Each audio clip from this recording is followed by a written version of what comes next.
Revolutionary nationalism grew across Europe during the 18th and 19th centuries due to the influence of the French Revolution. As the power of the Ottoman Empire declined, Greek nationalism began to assert itself. The most influential of the Greek writers and intellectuals was Rigas. Deeply influenced by the French Revolution, Rigas was the first to conceive and organize a comprehensive national movement aiming at the liberation of all Balkan nations. In 1797, Rigas was arrested by Austrian officials. He was handed over to Ottoman officials and transported to Belgrade along with his co-conspirators. All of them were strangled to death in June 1798, and their bodies were dumped in the Danube. The death of Rigas fanned the flames of Greek nationalism. His nationalist poem, the Diakos, War Song, was translated into a number of Western European and later Balkan languages and served as a rallying cry for Greeks against Ottoman rule.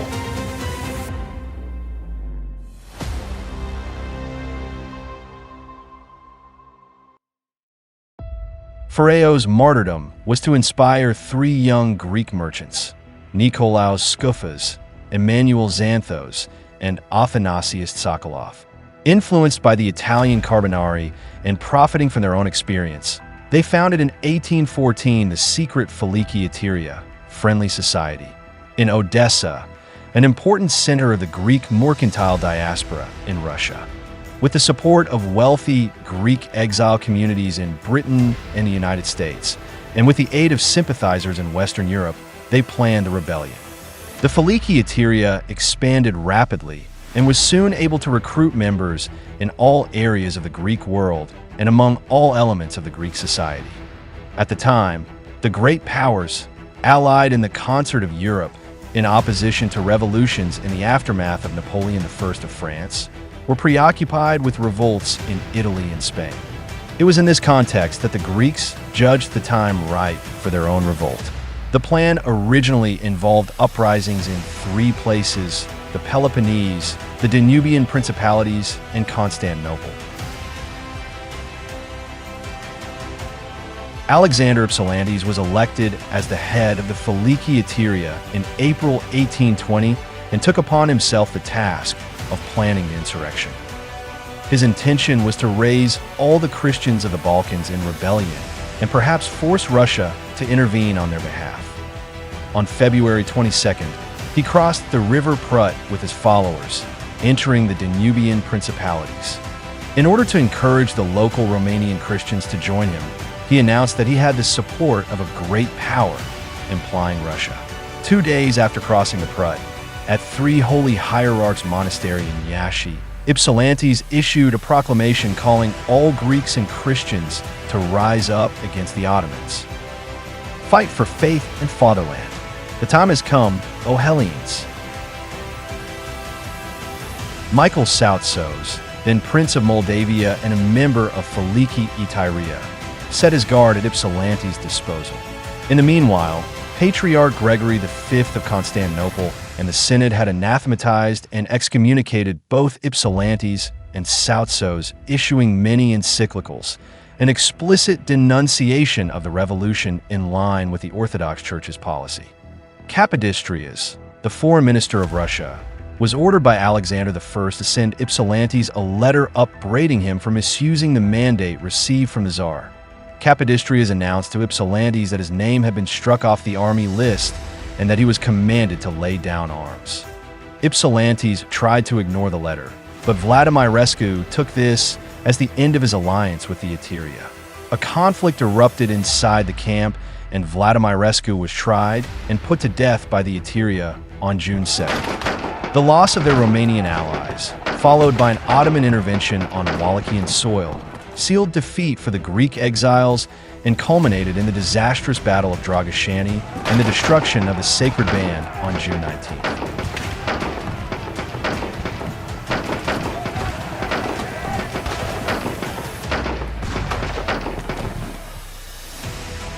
Alexander Ypsilantis, accompanied by his brother Nicholas and a remnant of his followers, retreated to Ramnicu Valsia, where he spent some days negotiating with the Austrian authorities for permission to cross the frontier. fearing that his followers might surrender him to the Turks, he gave out that Austria had declared war on Turkey, caused a Te Deum to be sung in Kosia Monastery, and on pretext of arranging measures with the Austrian commander-in-chief, he crossed the frontier. However, the reactionary policies of the Holy Alliance were enforced by Francis II, and the country refused to give asylum for leaders of revolts in neighboring countries. Ypsilantis was kept in close confinement for 7 years. In Moldavia, the struggle continued for a while under Jurgakis Olympios and Ioannis Varmakis, but by the end of the year the provinces had been pacified by the Ottomans. The outbreak of the war was met by mass executions, pogrom-style attacks, the destruction of churches, and looting of Greek properties throughout the empire. The most severe atrocities occurred in Constantinople in what became known as the Constantinople Massacre of 1821. The Orthodox Patriarch Gregory V was executed on April 22, 1821, on the orders of the Sultan, despite his opposition to the revolt, which caused outrage throughout Europe and resulted in increased support for the Greek rebels. The Peloponnese, with its long tradition of resistance to the Ottomans, was to become the heartland of the revolt. The crucial meeting was held at Vostitsa, modern Aegean, where chieftains and prelates from all over the Peloponnese assembled on January 26th. Among them were a representative of the Filiki Eteria, the pro-revolutionary priest Papaflesis, and a representative of the senior clergy, Metropolitan Germanos of Patras. Upon receiving news of Ypsilantis' march into the Danubian principalities, the decision was taken to revolt. According to oral tradition, the revolution was declared on March 25, 1821 by Metropolitan Germanos of Patras, who raised a banner with the cross in the monastery of Agia Lavra, Achaia. On March 17, 1821, war was declared on the Turks by the Maniots in Areopoli. The same day, a force of 2,000 Maniots under the command of Petros Mavromichalis advanced on the Messenian town of Alamana, where they united with troops under Theodoros Kolokotronis, Nikitaras, and Papaflesis. Alamana fell to the Greeks on March 23rd. In Achaia, the town of Kalavrita was besieged on March 21st, and in Patras conflicts lasted for many days. The Ottomans launched sporadic attacks towards the city while the revolutionaries, led by Panayotis Karatzis, drove them back to the fortress. By the end of March, the Greeks effectively controlled the countryside, while the Turks were confined to the fortresses, most notably those of Patras, Rio, Acrocorinth, Monemvasia, Nafplion, and the provincial capital, Tripolitsa. All these were loosely besieged by local irregular forces under their own captains, since the Greeks lacked artillery. With the exception of Tripolitsa, all cities had access to the sea and could be resupplied and reinforced by the Ottoman fleet. Since May, Kolokotronis organized the siege of Tripolitsa, and, in the meantime, Greek forces twice defeated the Turks, who unsuccessfully tried to repulse the besiegers. Finally, Tripolitsa was seized by the Greeks on 23 September, and the city was given over to the mob for 2 days. After lengthy negotiations, the Turkish forces surrendered Acrocorinth on January 14, 1822. In central Greece, the revolt began in Phocis on March 24th and Salona on March 27th. In Boeotia, Livadia was captured by Athanasius Diakos on March 31st, followed by Thebes 2 days later. When the revolution began, most of the Christian population of Athens fled to Salamis. Missolonghi revolted on May 25th, and the revolution soon spread to other cities of western central Greece. The Ottoman commander in the Rumeli was the Albanian general Omer Vrioni. The initial Greek successes were soon put in peril after 2 subsequent defeats at the battles of Alamana and Eleftherohori against the army of Omer Vrioni. Another significant loss for the Greeks was the death of Diakos, a promising military leader who was captured in Alamana and executed by the Turks when he refused to declare allegiance to the Sultan. The Greeks managed to halt the Turkish advance at the Battle of Gravia under the leadership of Odysseus Andritsos. With a handful of men, inflicted heavy casualties upon the Turkish army. After his defeat and the successful retreat of Andritso's force, Omer Vrioni postponed his advance towards Peloponnese, awaiting reinforcements. Instead, he invaded Livadia, which he captured on June 10th, and Athens, where he lifted the siege of the Acropolis. After a Greek force of 2,000 men managed to destroy at Vassilica a Turkish relief army on its way to Vrioni, the latter abandoned Attica in September and retreated to Ioannina. By the end of 1821, the revolutionaries had managed to secure their positions in central Greece. The news of the revolution was greeted with dismay by the conservative leaders of Europe, committed to upholding the system established at the Congress of Vienna, but was greeted with enthusiasm by many ordinary people across Europe. In the summer of 1821, various young men from all over Europe began to gather in the French port of Marseille to book a passage to Greece and join the revolution. The French Philhellene Jean-Francois Maxime Raybaud wrote, when he heard of the revolution in March 1821, "I learnt with a thrill that Greece was shaking off her chains, and in July 1821 boarded a ship going to Greece." Between the summer of 1821 and end of 1822, when the French started to inspect ships leaving Marseille for Philhellenes, some 360 volunteers traveled to Greece.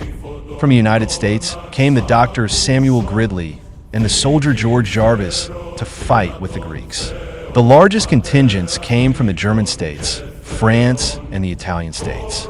In Nafplio, a monument to honor the Philhellenes who died fighting in the war listed 274 names, of which 100 are from Germany, 40 each from France and Italy, and the rest from Britain, Spain, Hungary, Sweden, Portugal, and Denmark.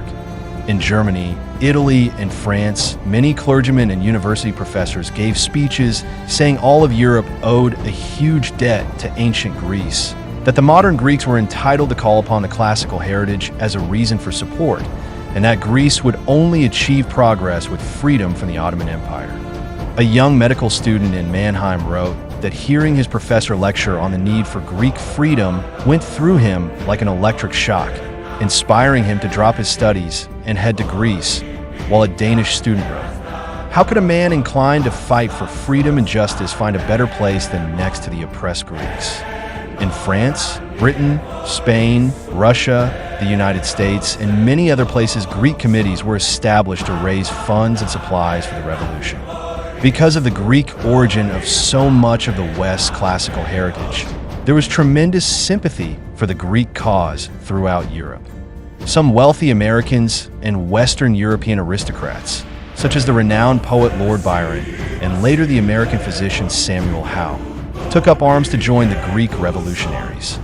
In Britain, there was strong support led by the philosophical radicals, the Whigs, and the evangelicals. Many helped to finance the revolution.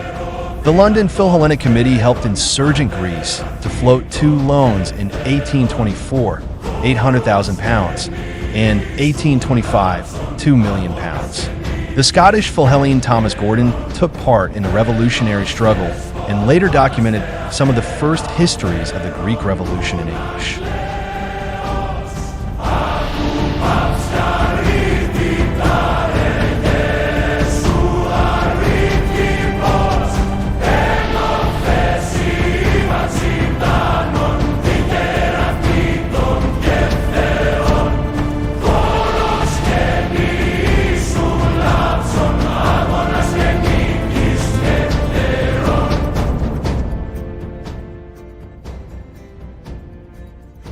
In Europe, the Greek revolt aroused widespread sympathy among the public.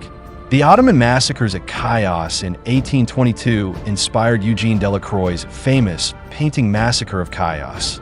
Other Philhellenic works by Delacroix were inspired by Byron's poems.